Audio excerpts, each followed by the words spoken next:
Hey, thanks for watching.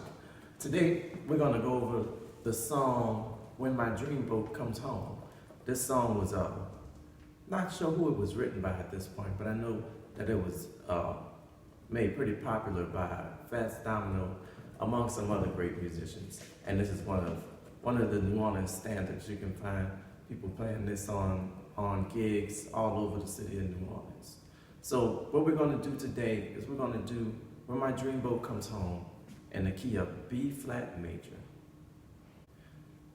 Now what I'd like to address next is the horns role in this particular song, and also the horns role in the brass band generally.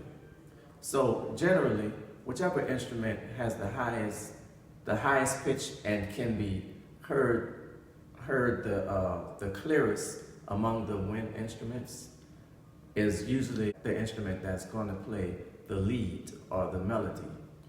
And the other instruments will either play a harmony with the melody, or they will play something complementary to the melody, or something adverse to the melody. But it's all these aspects create a conversation.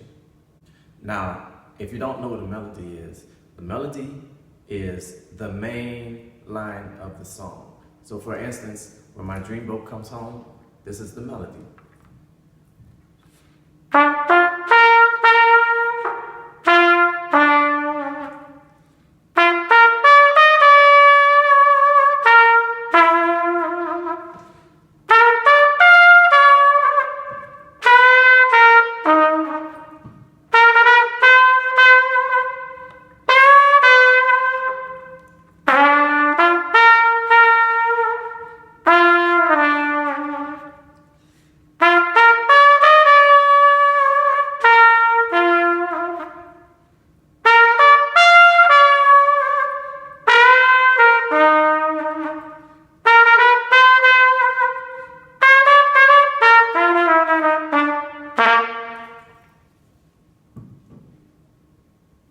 So now that you have an idea of what a melody is, let's hear what a harmony to that melody would sound like. So the melody is the lead of the song, and the harmony would be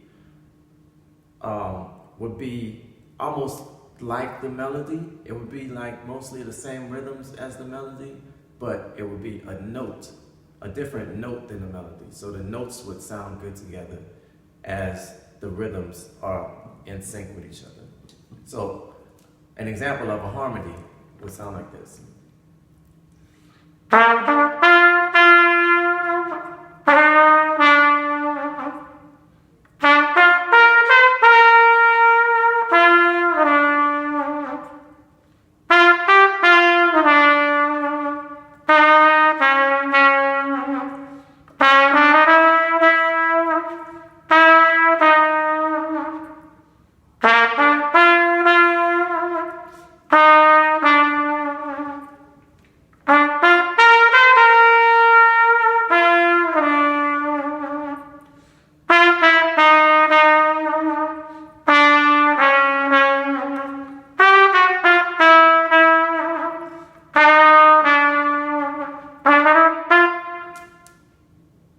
Now, it would be a little difficult for me to explain how to do something adverse to the melody while the melody is going on, because it's just me here.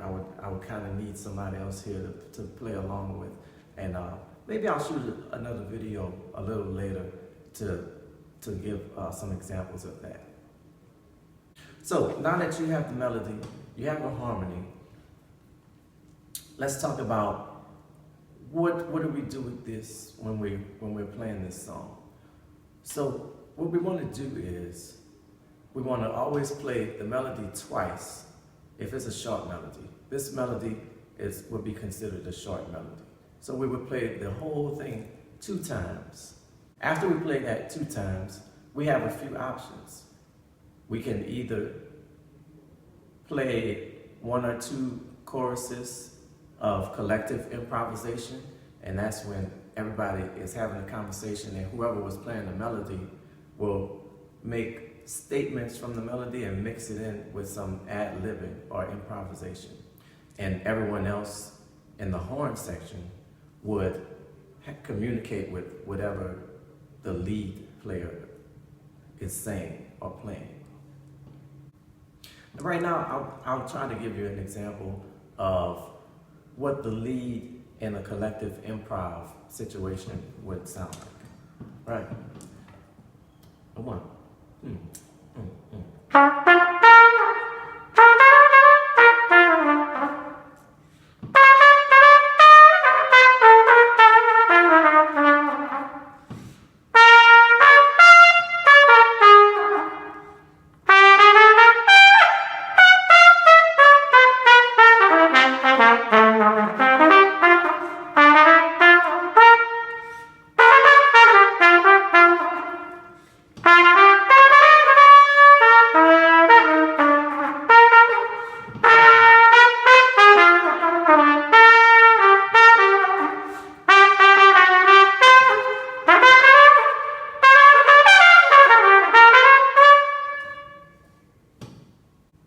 Now I know maybe that may be a lot for some of you, but it doesn't really have to be difficult. The most important thing to keep in mind is that you have the melody going in your head, and you can even just play the melody and maybe change a little rhythm here or change a little rhythm there.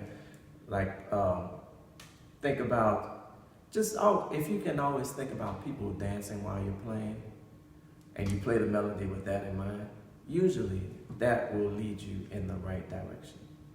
Now, once again, before we go, I'll play the melody for you, just a plain melody, so that you have the basis to start on. And what I would like you to do is just play this melody over and over again until you're comfortable and you don't have to think about it anymore. You can just play it without thinking about it. That's what we're trying to get to. It's called muscle memory. Here we go.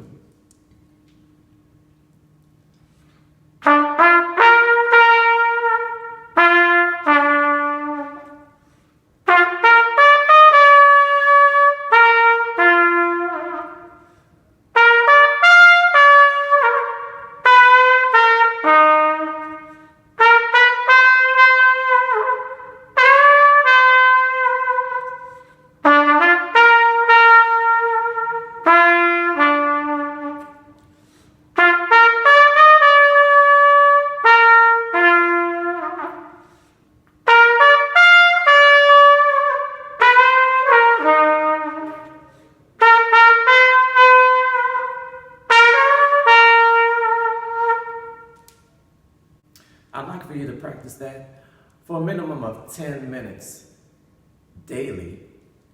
And that should be enough to get your muscle memory stimulated. And then we can move on to something else. And remember that music is supposed to be fun, so have fun with this.